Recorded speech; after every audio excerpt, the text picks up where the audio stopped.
Depuis quelques jours, nous assistons effarés à la multiplication d'actes de violence atroces.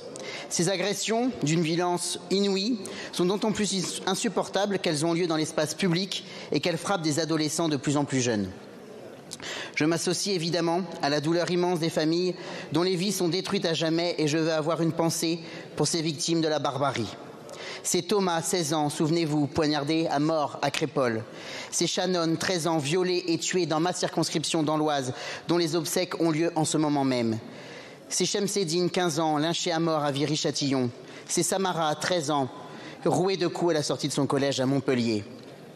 Cette sauvagerie gratuite, aveugle et hélas presque banale ne doit pas seulement nous interpeller. Elle nous oblige à réagir collectivement et elle vous impose, Monsieur le Premier ministre, de sortir de l'aveuglement. Car non, contrairement à ce que disait votre garde des Sceaux, l'insécurité n'est pas un sentiment, c'est une triste réalité. Et non, l'ensauvagement de la société ne peut plus être contesté. Votre réponse passe entre autres par une lutte implacable contre le harcèlement en ligne, en sanctionnant très fermement leurs auteurs et en protégeant les victimes.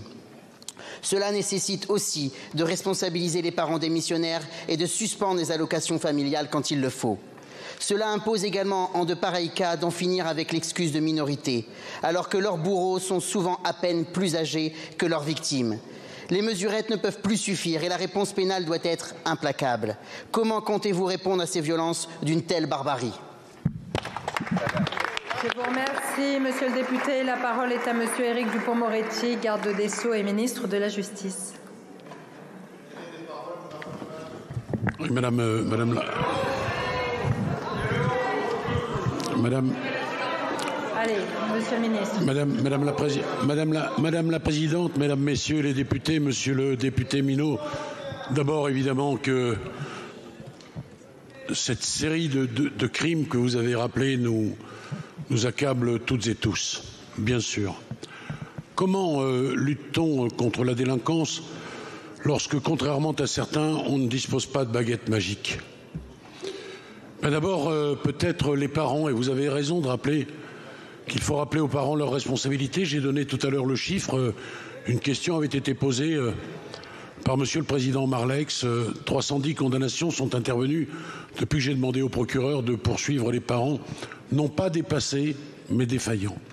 L'école ensuite, bien sûr, qui est le creuset républicain. Et je dois dire que, et vous le savez, notre Premier ministre est très engagé sur cette question. Le réarmement des forces de sécurité intérieure. Vous avez, votre famille politique, voté les textes permettant d'embaucher des gendarmes, des policiers.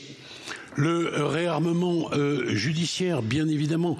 Je vais m'arrêter une toute petite seconde parce qu'il est multiple. Vous savez, le ministère de la Justice est d'une certaine façon le ministère du malheur parce que le malheur arrive et la justice est saisie. Mais nous avons pris des lois qui étaient extrêmement importantes. La justice n'a jamais été aussi sévère en dépit de ce qu'en disent certains et la Cour des comptes le confirme de façon très claire.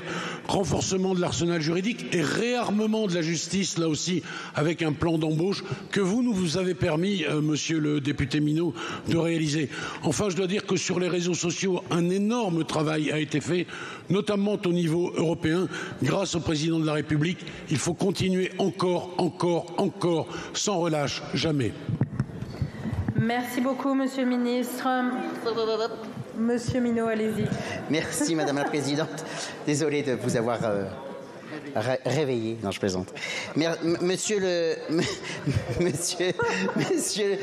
ministre, effectivement, je pense que nous avons toujours été du côté du soutien, en tout cas, à la disposition, à la réponse pénale. Aujourd'hui, on ne peut plus se contenter de minutes de silence et de moments de recueillement.